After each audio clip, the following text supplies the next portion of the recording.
How to turn off commercial sounds on TikTok. First of all, you need to open up the TikTok application on your phone. You will then be taken to the homepage of TikTok, where you can view all the videos that are shared on this platform. From this page, tap on the plus icon at the bottom. You will then be taken to the camera page. Now tap on the ad sound at the top. As you can see, the commercial sounds has appeared. Tap on the cross over here. Now close the tab, and once you're in the home page of TikTok, go to your profile from the bottom right corner. After that, tap on Menu at the top right corner.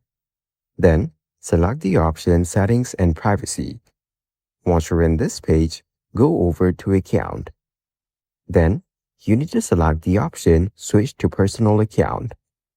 Tap on Switch Anyway from the pop-up. Once you're done, go back and get to the profile page. Now tap on the plus icon from the bottom. Once you're in the camera page, go to Add Sound at the top. As you can see, commercial sounds has been removed from your suggestions.